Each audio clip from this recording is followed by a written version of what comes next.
এরকম হঠাৎ করে আসে, কিরকম একটা ব্যাগ ঘাড়ত থাকে, মাথায় ক্যাপ থাকে, চোখে চশমা থাকে, দেখলেই মনে হয় যে আমার ভাই মাস্টার হবে। সবাই বিশ্বাস করছে না আমার ভাই বড় অফিসার, বিসিএসপি এরকম একটা কিছু না কিছু হবেই। স্মৃতিগুলো সব বেঁচে থাকলে বিয়ে শাদী করতেন, সেই ঘরে থাকা হলো না। মানে যখন ভাইয়া আসতো বাড়িতে, দুটো তো মাটির রুম, একটা মা থাকতো, আব্বা থাকতো, আর ভাই ভাবি তো ঢাকায় থাকতো।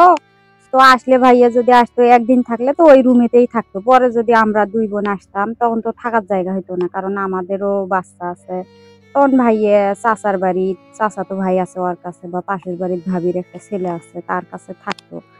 আসসালামু আলাইকুম ভিউয়ার্স, সবাই কেমন আছেন? আশা করতেছি আপনারা অনেক অনেক ভালো আছেন। তো ভিউয়ার্স, আজকের ভিডিওটি অনেক গুরুত্বপূর্ণ হতে চলেছে, তো ভিডিওটি না টেনে সম্পূর্ণ দেখার অনুরোধ রইল। তো ভিউয়ার্স, বেশি কথা না বলে চলেন ভিডিওতে চলে যাই।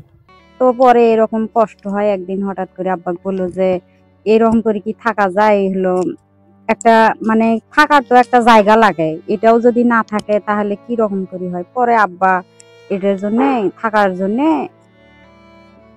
রুম দেওয়ার সিদ্ধান্ত নিল। স্বপ্ন আছিল যে এই রুমে থাকবে। আমরা তো এখন যেগুলো হইতিছে এগুলো তো ভাইয়া থাকার যদি হইতো তখন ধরেন আনন্দের কোনো সীমা থাকতো না, যে সবাই মিলে আছি, এত ভালো কিছু হইতিছে। এখন ধরেন ভাইয়া নাই কিন্তু সবকিছুই হইতিছে, এটা তো অনেক কষ্টের। সবকিছুই মানে কষ্টের মধ্যেই, যে এত কিছু আমাদের বাড়িতে আজকে আছে কিন্তু খুশিটাই নাই। শুধু সবকিছুই আছে আমাদের কিন্তু খুশিটাই নাই, ভাইয়ার কারণে, ভাইয়া না থাকার কারণে। ভাইয়া তো ছোট থেকে অনেক মেধাবী, তো সবকিছু পড়ালেখা বিষয়ে অনেক কিছুই শেয়ার করি। পড়ালেখা আমিও লেখাপড়ায় মোটামুটি আসছিলাম, কিন্তু আর্থিক অভাবের কারণে লেখাপড়া আর হয় নাই। ভাইয়া আমাকে পড়াইতে চাইছিল কিন্তু ভাইয়াও আর জোগাইতে পারেনি। অবশেষে আমার লেখাপড়া বন্ধ হয়ে যায়।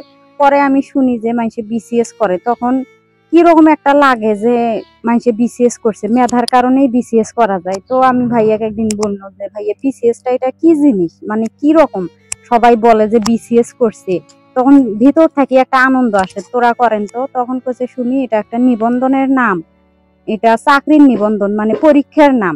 তা আমি কইছি না ভাইয়া তোরাও করেন তো, আমারাও তখন কবাবার মধ্যে আমার ভাইও বিসিএস করছে, বা গর্ব হবি আমার, এরকম করে বলছিল। তখন ভাইয়া বলছিল হোক সুমি, তোরা আশাটা পূরণ করি, মুই বিসিএসটা করি, এরকম করে বলছিল। আমার মেট্রিকের পর বিয়ে হয়, তারপরে লেখাপড়ার ইচ্ছা, মানে আমার যে ফ্যামিলির বিয়ে হয় সেখান থেকেও মানে লেখাপড়ার উনাদেরও চাহিদা ছিল না, আবার আব্বাও করাইতে চাইছিল না। এই এইচএসসিতে যে করছি ওটা আবু সাইদ ভাইয়ের কারণেই করছি। তখন আমার রেজিস্ট্রেশনের টাকা ছিল না, তখন কিছু টাকা আমি করছিল, আর অর্ধেক টাকা ভাইয়া দিছিল। এটা নিয়ে আমি এসএসসি করছি, এইচএসসি তে। তারপরে ভাইয়া পড়াইতে চাইছিল, ভাইয়া নিজেরটাই জোগাইতে হিমশিম খায়, পারে না, আমার ওটা আর জোগাইতে পারে নাই। তাও বলছিল শুনি হোক, এইটা দিয়েই আমার একটা কিছু হোক, তারপর তোকে এইটা দিয়েই দেখিস তোর কিছু না কিছু একটা করামো, কিছু না কিছু একটা ছোটখাটো চাকরি হোক, কিছু হোক, তোকে ধরামো, এরকম করে বলছিল আমার। এখন মনে হয় যে ভাইয়া হয়তো রংপুরেই আছে, যেরকম হঠাৎ করে আসে, কিরকম একটা ব্যাগ ঘাড়ত থাকে, মাথায় ক্যাপ থাকে, চোখে চশমা থাকে, দেখলেই মনে হয় যে আমার ভাই মাস্টার হবে, বা মাস্টারের মতোই লাগছিল। তার হাতের লেখা সবকিছুই সেই রকম, মানে মনে তো একটা গর্ব আছিল। আমরা সবাই বিশ্বাস করছি না আমার ভাই বড় অফিসার, বিসিএসপি এরকম একটা কিছু না কিছু হবেই। স্মৃতিগুলো সবসময় ভাসে, মনে হয়, এখনো মনে হয় হয়তো বা রংপুরেই আছে, এইরকম মনের ভেতরে একটা ভাব তৈরি হয়।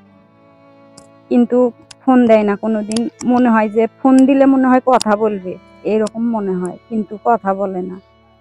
তো দেশবাসীর কাছে আমাদের চাওয়া হইতেছে এখন সবাই দোয়া করেন, আল্লাহ পাক জানি আমার ভাইও শহীদ হিসাবে কবুল করে, আর আমরা যেন আমার ভাইয়ের ন্যায্য বিচারটা পাই।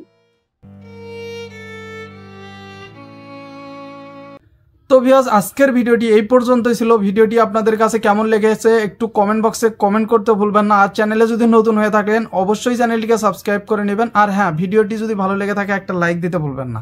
সবাইকে অসংখ্য ধন্যবাদ এতক্ষণ আমাদের সময় দেওয়ার জন্য। পরিশেষে সবাইকে বাই।